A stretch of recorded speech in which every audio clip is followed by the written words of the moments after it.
So we're going to look at the trial questions. I think there were about 3 questions, right?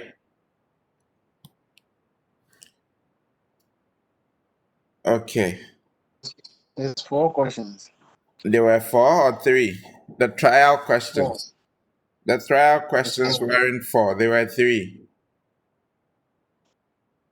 Mm. Refer to the trial questions again. I remember there were 3 questions. Wait, It was 3 questions. there were 3, right? Yes, sir.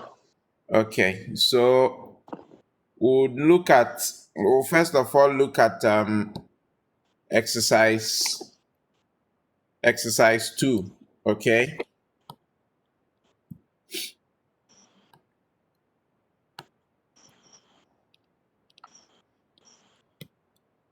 Now, exercise 2 covers chapter 5 and 6. So if you take exercise 2A, the first question states that with the aid of a simple block diagram, describe an oscillator. Okay. Now, when you refer to your lecture notes, chapter 5, I think at page 43, you would see a block diagram of an oscillator. So when you find a question like this, basically all you are being asked to do is to draw that oscillator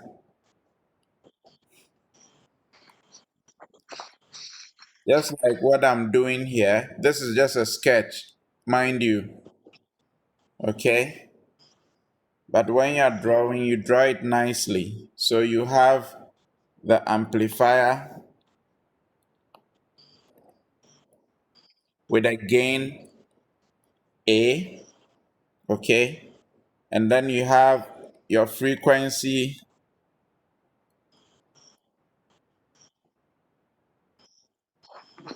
selective network,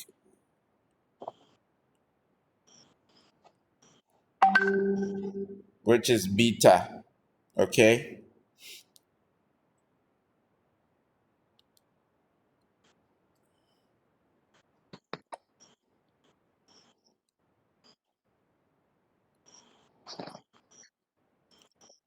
So don't forget that there are arrows with this design. Now, when we talk about an oscillator, don't get frightened when you see the question with the aid of a diagram. Describe an oscillator. Basically, what you are being asked to do is to draw something like this and explain what the amplifier does and then what the frequency selective network is, or the feedback network. Now, an oscillator is basically a positive feedback circuit, okay, which does not have any external input, but it will generate an output signal if certain conditions are met, okay? So that is the basic definition for an oscillator. It is a feedback circuit which does not have an external input or an external input signal, but will generate an output signal if certain conditions are met. Okay? Now, we'll go to those conditions very soon.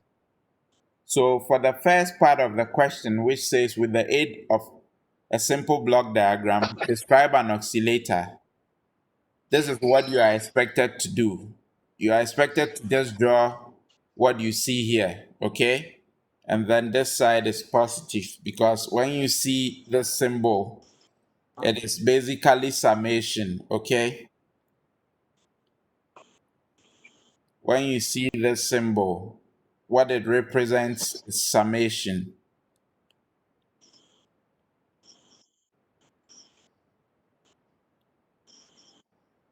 Are we clear?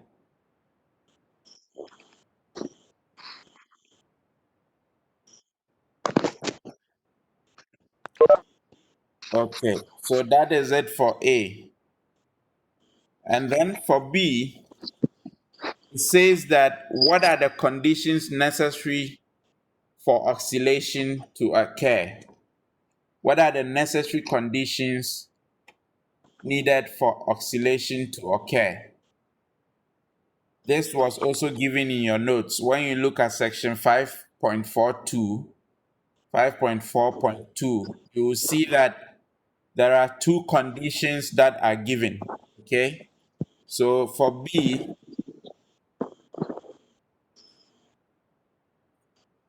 is it B or II?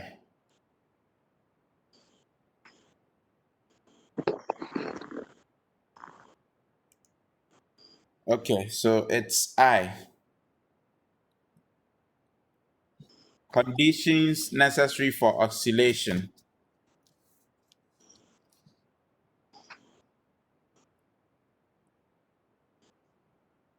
A or 1.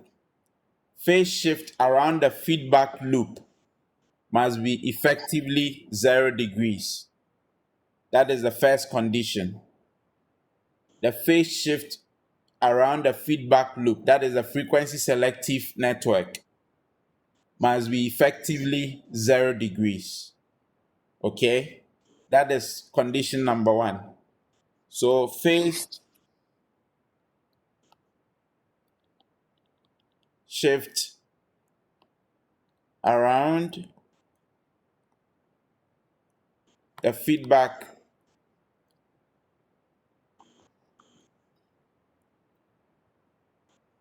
phase shift around the feedback loop must be effectively 0 degrees. Okay, and then B, voltage gain around the closed feedback. So the entire voltage gain in the system must be equal to unity. So voltage gain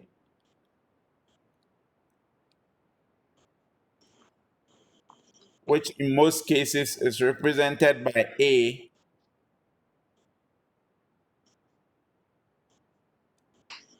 around the closed loop. When we talk about the closed loop, it talks about the feedback and the amplifier as well. The closed loop must be equal to 1 or unity. Okay? Are we all here? Yes, sir. Okay.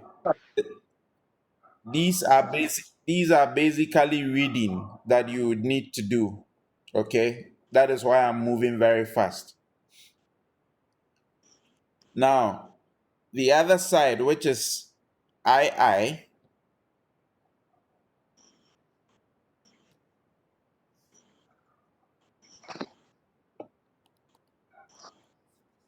it asks us to mention two common types of oscillators used in analog systems. Okay?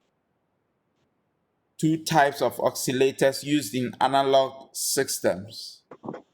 The main or the major types, or the two types, or the common types of oscillators used in analog systems are A, phase shift oscillators, and then B, Wayne bridge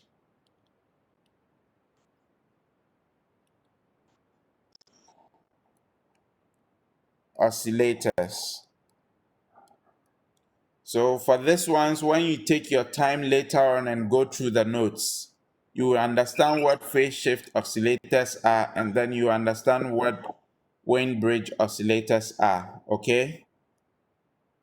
But if you are asked to state two common types of oscillators used in analog systems.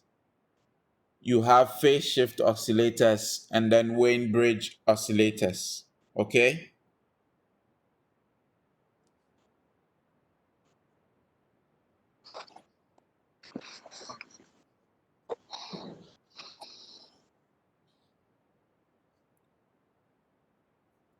The next question is, what is signal conditioning? That is B, the B part of exercise 2. What is signal conditioning? It is very simple. Signal conditioning is the process of altering an analog signal in some manner or shape in order to produce a new signal having a different what? Characteristic. Or one can say that it is a process of changing an analog signal in some form in order to produce another signal having different form or characteristics. Okay, so for this one, I don't expect word to word, but I rather expect you to be able to convey the understanding of what signal conditioning is. Okay, so in short, signal conditioning is a process of altering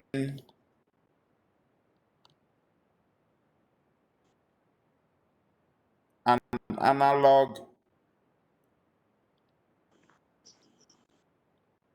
signal in some manner in order to produce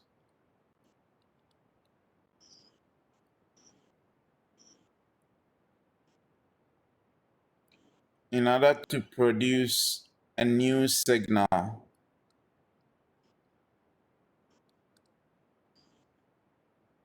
with some desired or wanted characteristics. Okay, so you can rewrite this in your own words. I don't believe in chew and pour. Okay,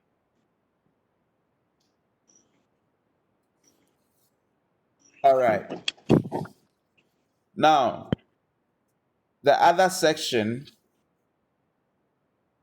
which is the C part of the question, is asking us to state 4 examples of signal conditioning techniques in analog signal processing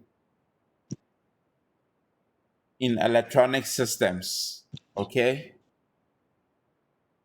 So, the same vein, when you refer to your notes, you would see that at the beginning of that chapter, where we talk about signal conditioning, where signal conditioning is defined, the techniques for signal conditioning are, so C, signal conditioning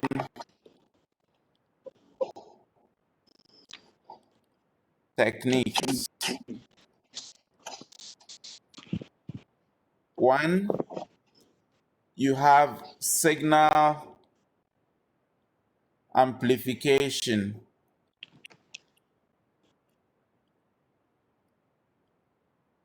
Okay, now when we talk about signal amplification, what we basically mean is that, for instance, you have a signal which is 2 volts. Okay, if you amplify that signal, you are going to be amplifying it with a certain gain.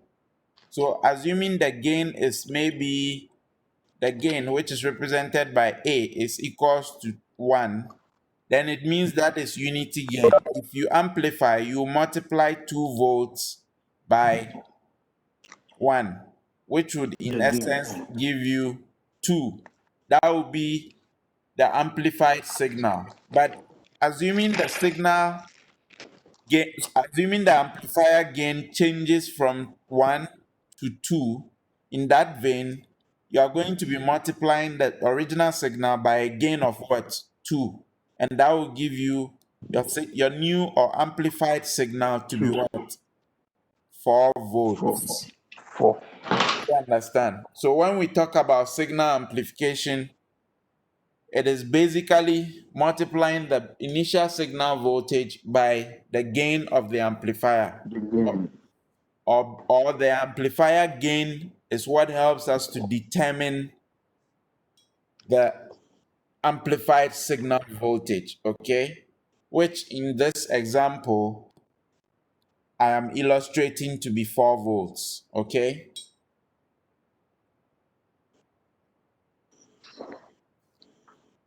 Now, the second technique, which is 2, is what we call signal averaging.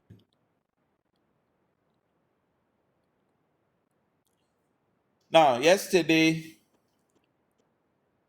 we looked at one question where we were looking at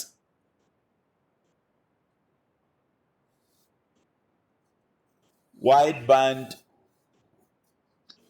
and then narrowband phase shift. We're looking at tune amplifiers and then wideband amplifiers, okay? You would realize that with those examples, the amplification of the signal, the gain and voltages were different at different frequencies, right? So if we need to do averaging, we pick the signal voltages at certain levels and then we find the average of the voltage. So that is basically what we talk about when we say signal averaging. Now, the third one or the third technique is what we call filtering.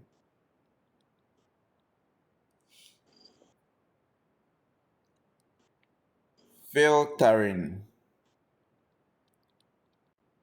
I believe you all understand what filtering is. When we say we want to filter something, it is basically saying that we have a signal, but that signal has some unwanted um, components. Is Okay, it could be some ripple voltages or some unwanted voltages or voltage spikes in the signal. So when you do filtering, you smoothen the signal, okay? And then the next thing we have is what we yes, sir. call isolation.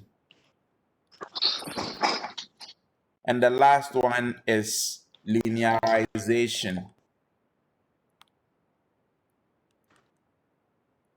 All these have been defined in your notes. So if you are asked to state 4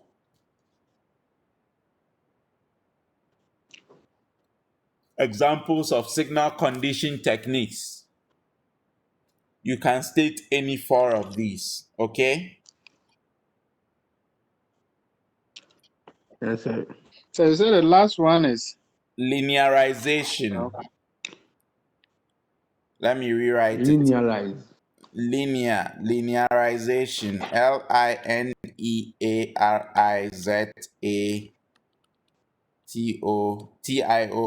Linearization. Do you get it now? Yes, sir. Okay. Linearize. Linearize. Okay. Now, the D part of tutorial 2, which is D,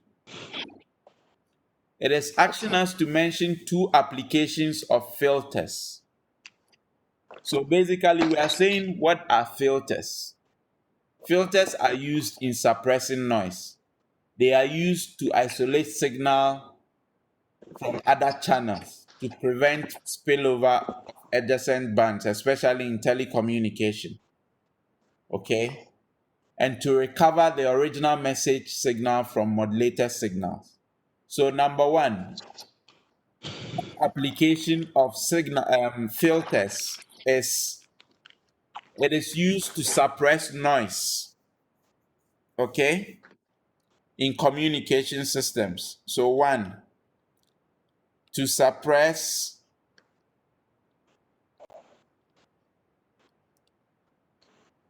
noise in communication systems, okay? And then number two,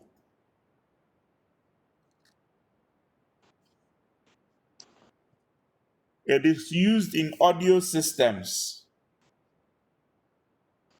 to send different frequencies to different speakers. Used in audio systems to send different frequencies to different speakers. Okay? Now, you can find several applications of filters. It doesn't mean what I have given you is what you have to produce for me at all costs when you are asked such a question. What it means basically is that if you understand any application of filters, you can write it. Once I verify and it is correct, even if it is not in a marking scheme, when I have asked such a question, it means I, as the lecturer, would have to read wide and then I would mark it for you, okay?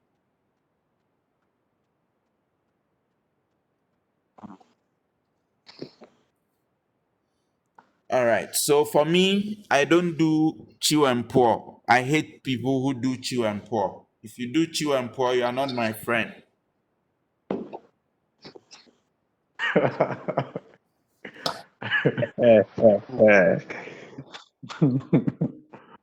So Okay. let's move on to E, which is the last question for tutorial question or trial question 2. It is saying that we should state the difference between active filters and passive filters. Okay? When we say something is active and when we say something is passive, what comes to mind? What do you understand by active and passive?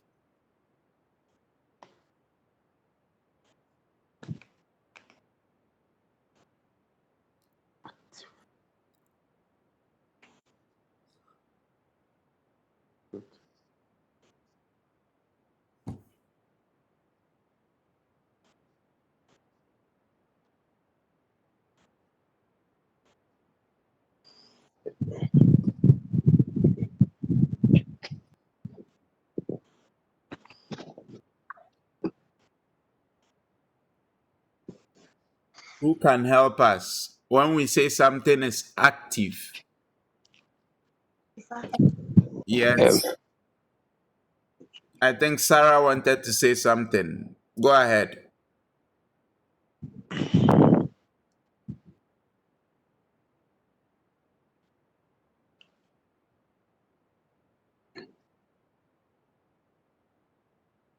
Please, it means voltage passing through it is high. Um, well, you are looking at it from the angle where you are looking at transmission lines where there is voltage on the line. So you say the line is active. Well, I wouldn't say you are wrong. You have an idea, but that is not what we are looking for.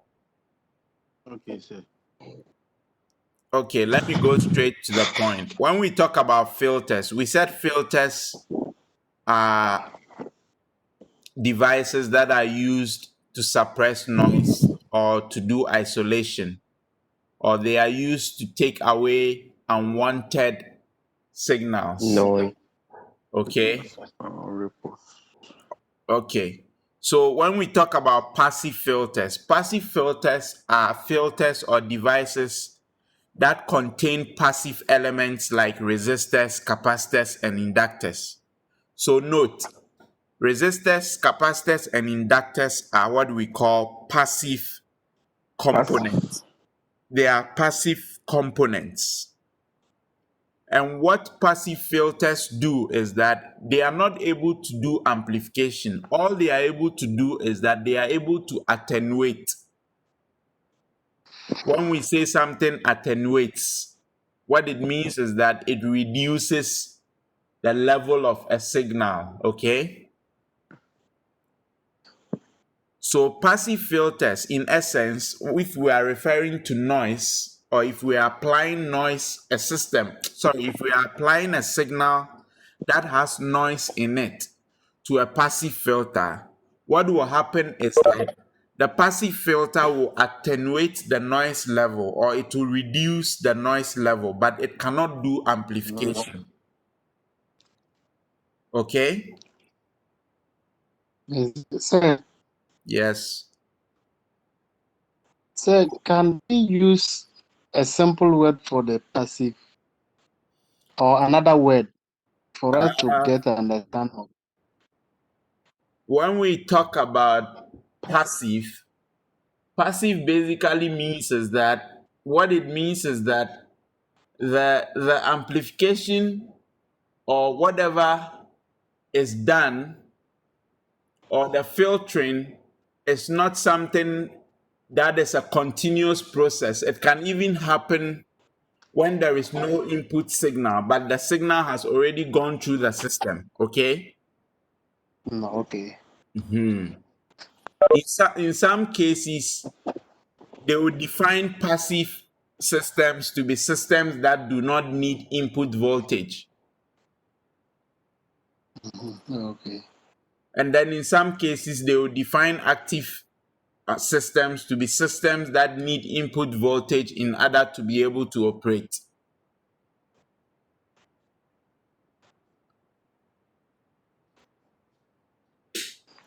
Thank you, sir. Yeah, so here, the difference between between active and passive filters is that passive filters cannot amplify. They cannot amplify signals. Okay? Okay, sir. But for active filters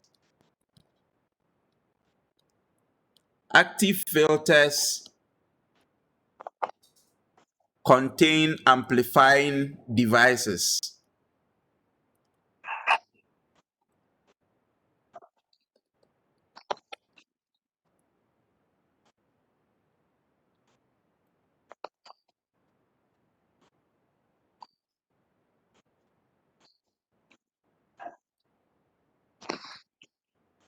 Contain amplifying devices which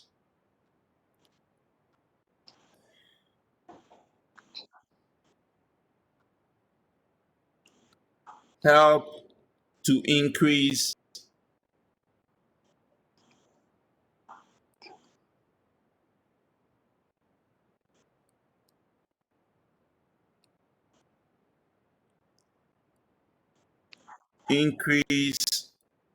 signal strength.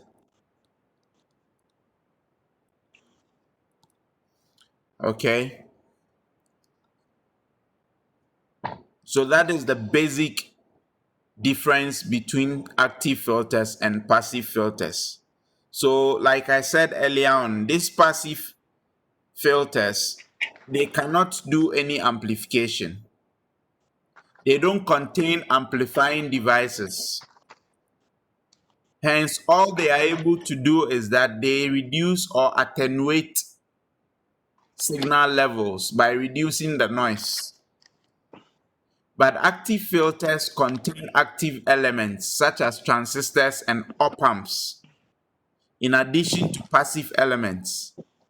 So in that case, they are able to do amplification and also strengthen signal.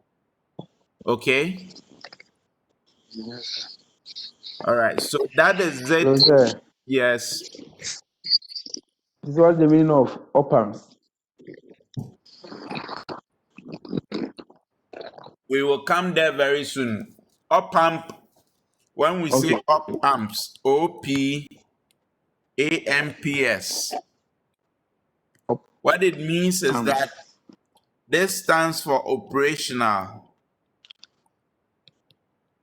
Amplifiers. And then this stands for what? Amplifiers. Okay. So once you understand what operational means that it can be addition, subtraction, it can be multiplication, it can be differentiation, it can be integration, it can be differentiation. Okay? These are all operationals or operations. And then the amplifier does these operations or performs these operations. So an op-amp could be used as a summer. An op-amp could be used as a subtractor. An op-amp could be used as a differentiator. An op-amp could be used as what? An integrator. Do you understand? Yes, sir. Okay. Yes. So when you see op-amp, it stands basically for operational amplifiers.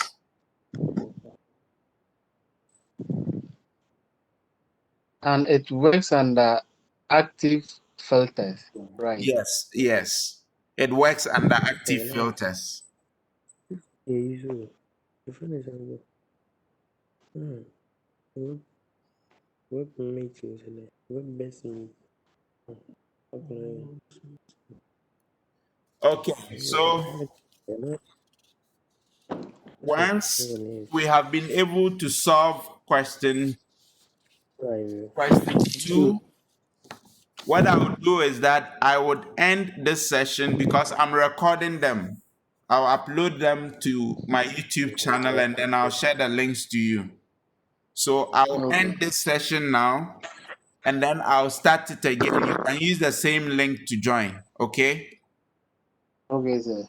Yeah, so that Okay. we'll look at question 3. Then we'll do the same thing for question 3, and then we'll do the same thing for question 4, and we'll end it. So that I'll upload all the solutions to your YouTube channel, and then you can study it. Okay, so I'm ending this session now, and then we can continue